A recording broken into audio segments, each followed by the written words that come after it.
Hi, I'm Lori Fleckett of Soltar Solutions, and I'm so excited to be here with you today. I am going to talk about a topic that I think is really, really important: innovation, soaring to new heights. The topic is we're going to be talking about the subconscious behavior patterns that are holding us back.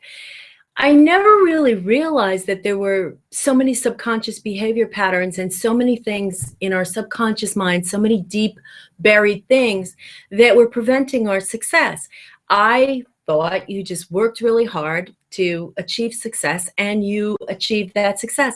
I didn't really realize about the sabotaging behaviors that are going on, the times when we physically get ill, and just the little things that are really working against us. As hard as our conscious mind is working forward and working towards our success, our subconscious behavior patterns are putting the brakes on it. It's like an anchor. It's just keeping us in the same place.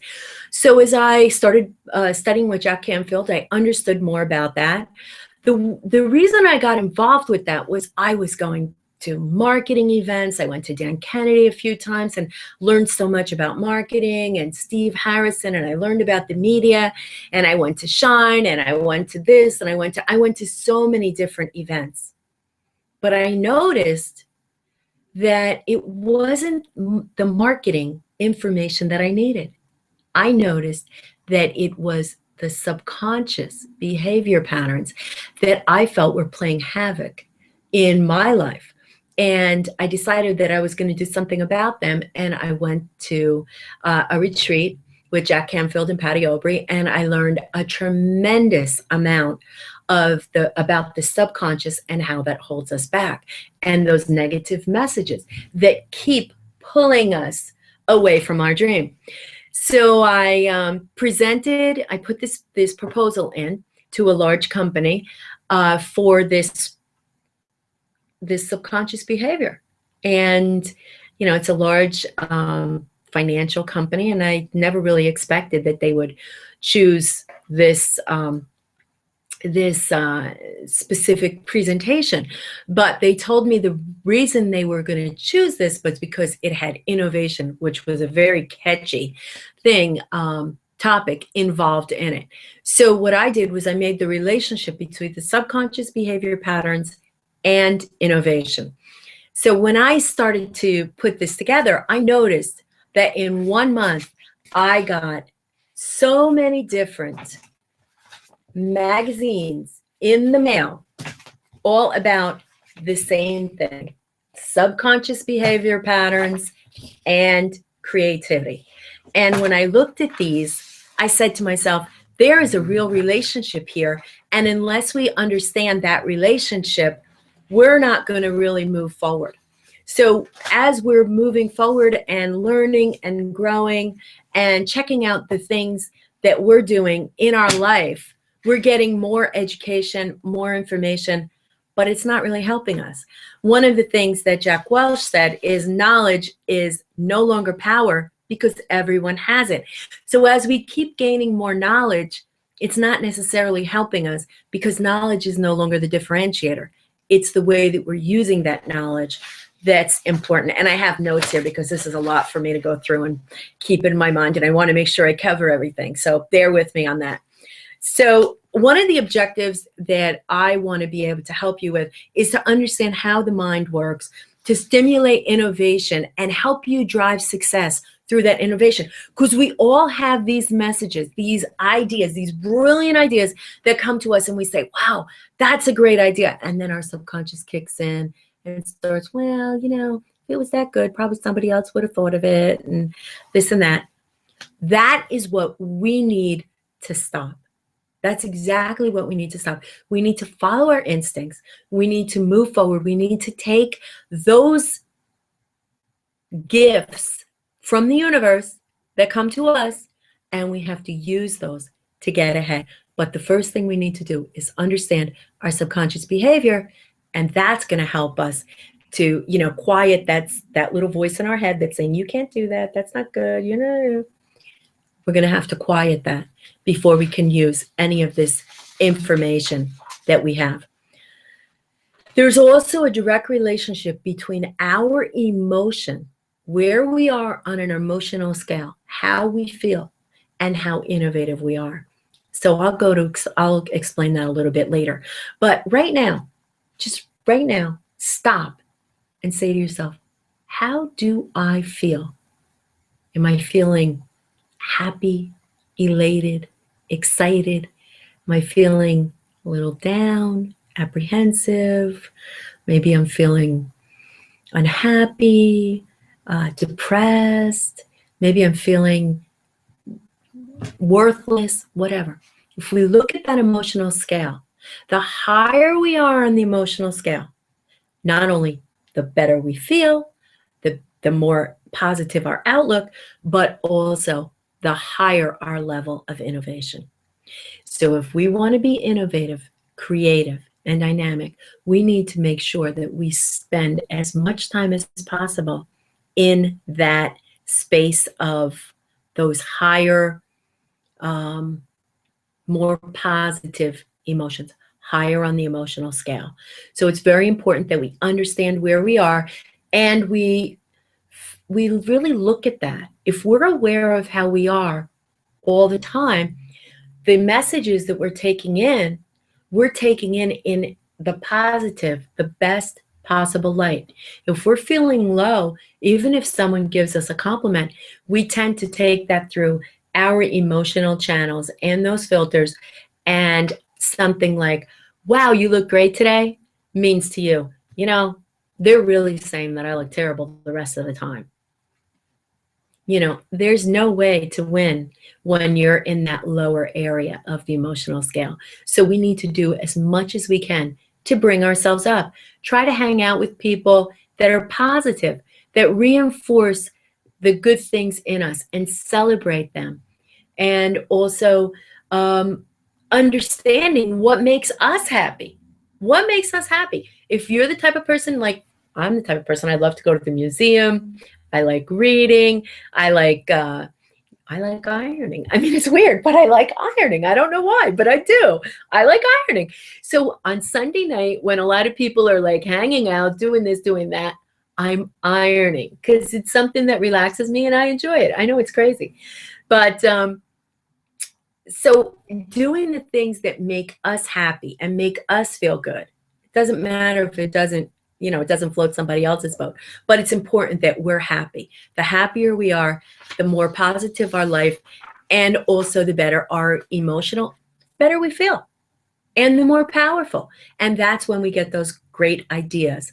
And if we understand our emotional patterns, we can then utilize those ideas to move forward.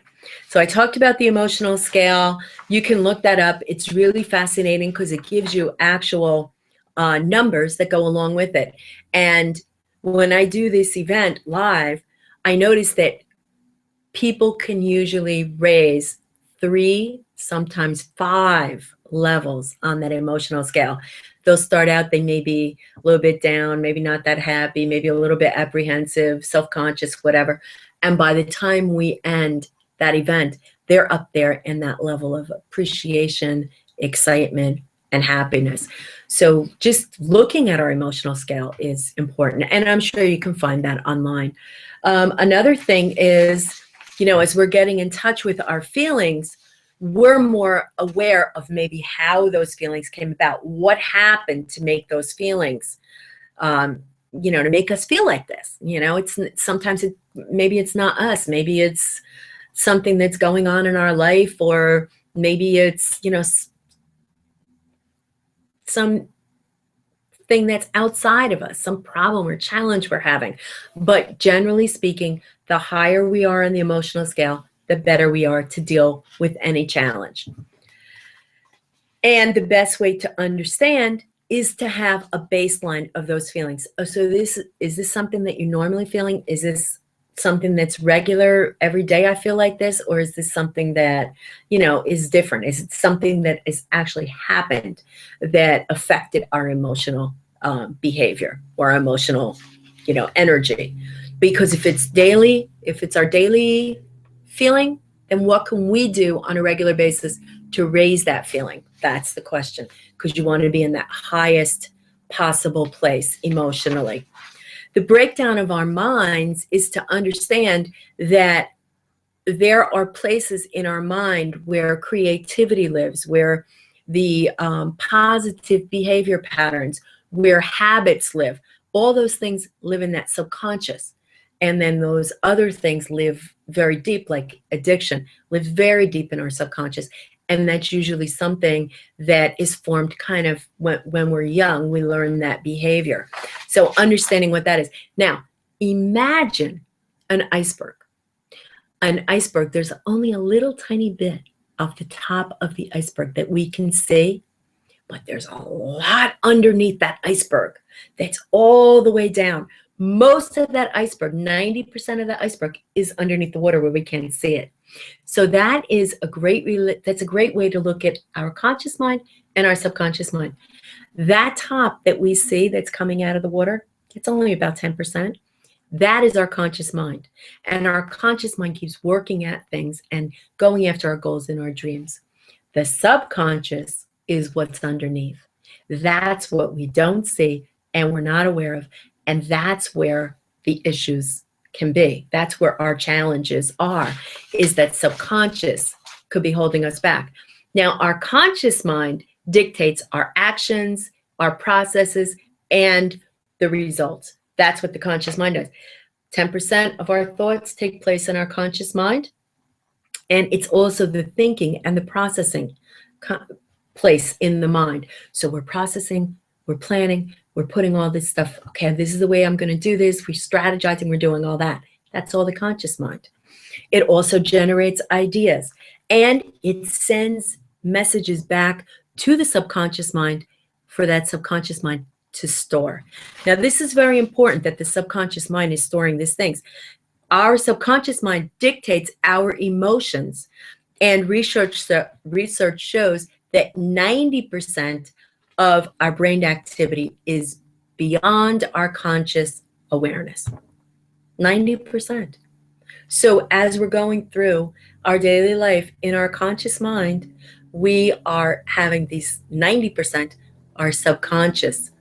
There they are flying over. 90% is our subconscious, and that subconscious is really ruling.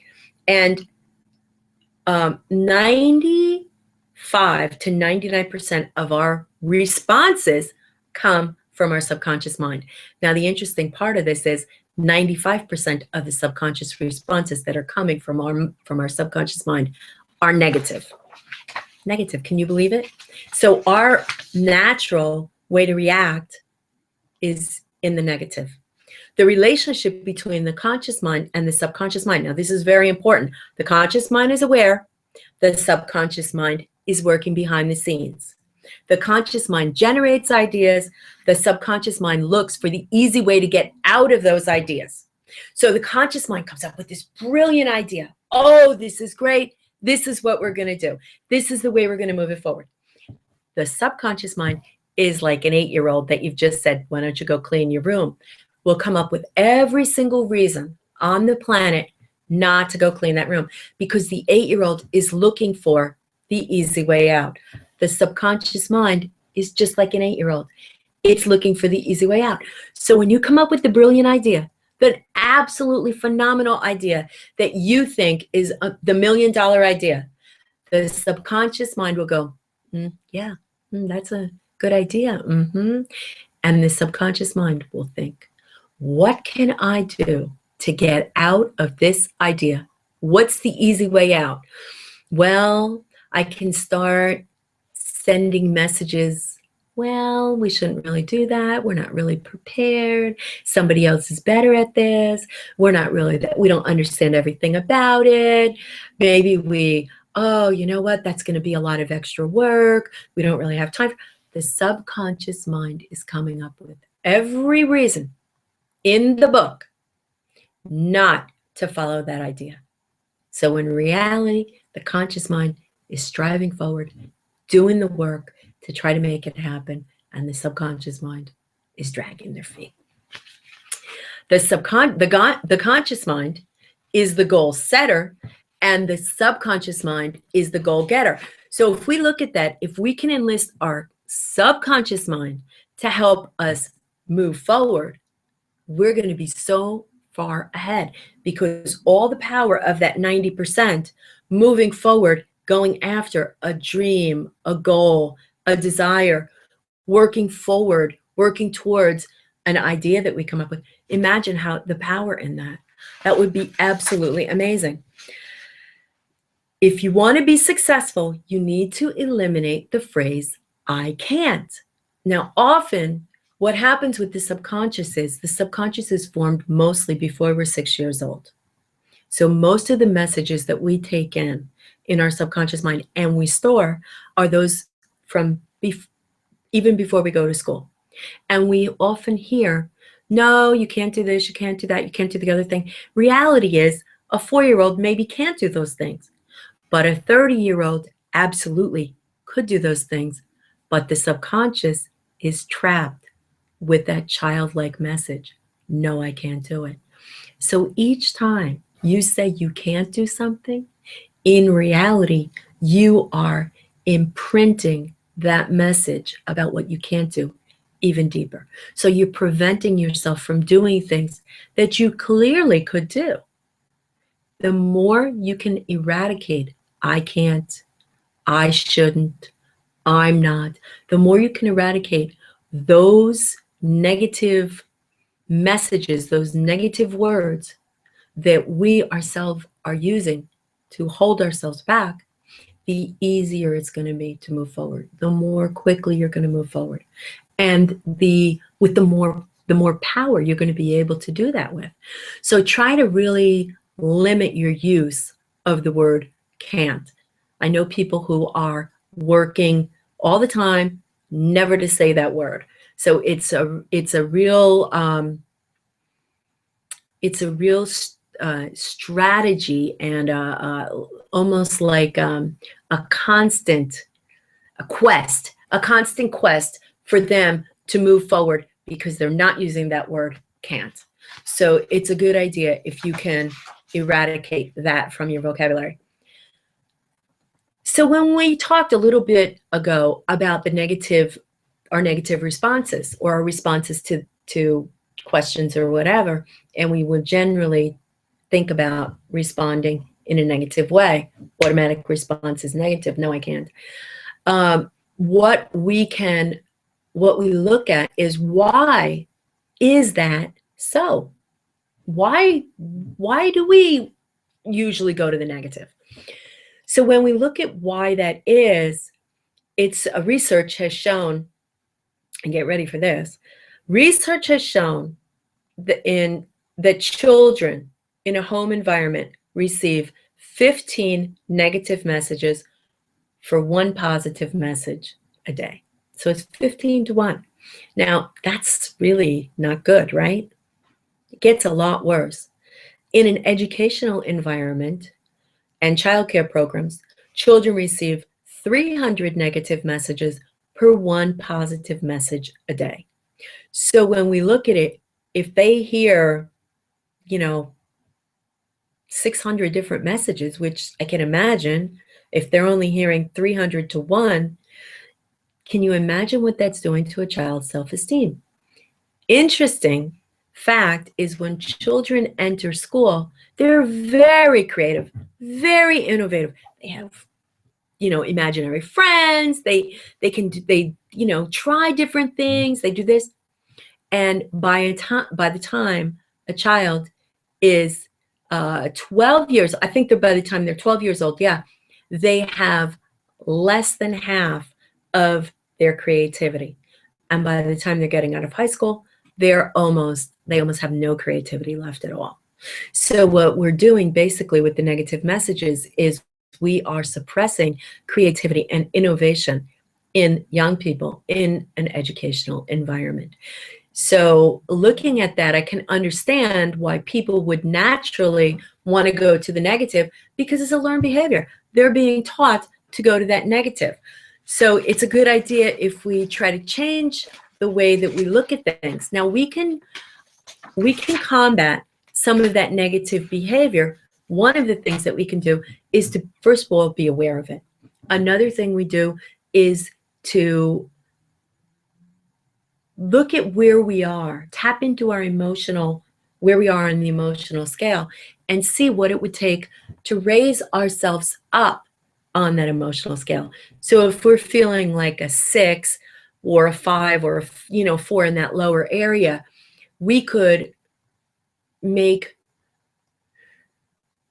have a plan on what we're going to do to raise us up to that emotional, up on the emotional scale.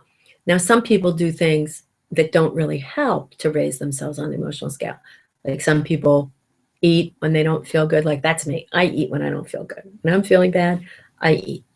Sometimes I don't even realize I'm eating. All of a sudden, I have candy in my hand and it's in my mouth. I don't even get it. But some people drink, some people gamble, some people do have all this behavior, these addictions that they try to make themselves feel better through it. In reality, it just pushes them lower on the emotional scale. So what we need to do is we need to really try to understand how we can move forward in our emotional scale, how we can move up, how we can feel better, and to try to do that in a positive way, something that's healthy.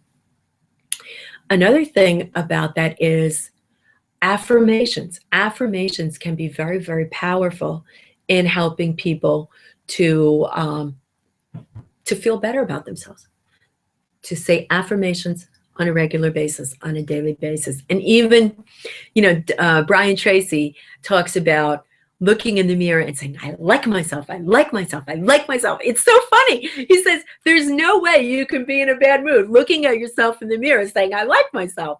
He says when he goes on when he used to go on his sales calls, maybe he still does, he'd look in the mirror of the car and he'd go, I like myself, I like myself.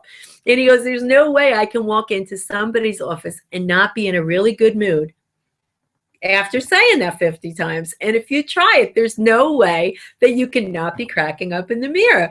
So it's things like this that bring us up. Now, of course, if you're at work, you can't be looking at a mirror going, I like myself, I like myself. Everybody around here is going to think you're crazy. But anyway, there are things that you can do, things that you can put around you that make you happy. Another thing is tapping.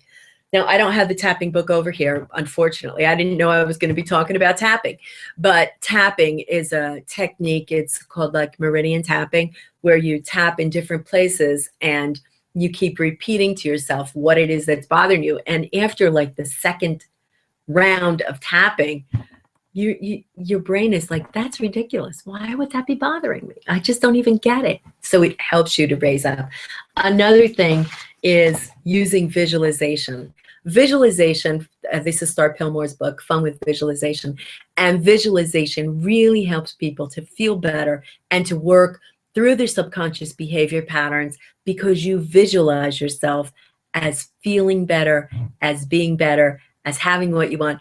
This is very, very powerful. She also has a coaching program that she takes people through that I highly recommend. So you can check it out. You can get this book on Amazon. It's the most amazing book. It's awesome.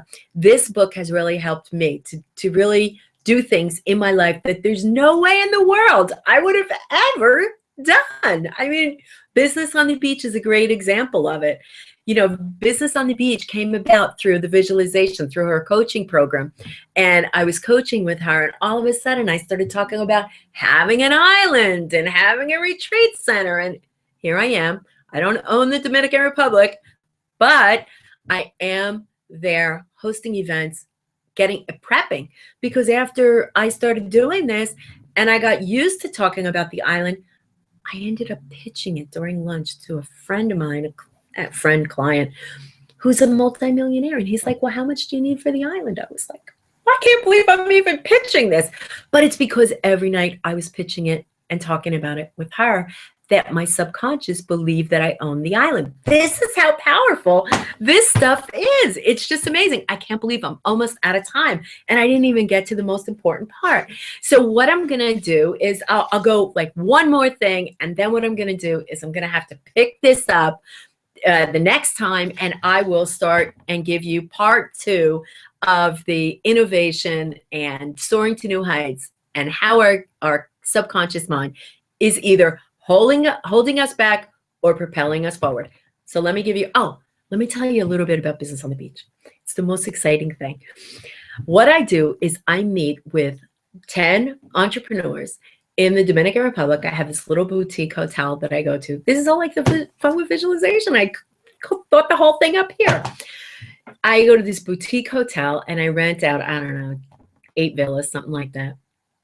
And we spend 5 full days working on your book or your business. I have 2 of them. I have the book marketing and media training, and I also have the entrepreneurial success, which is way cool.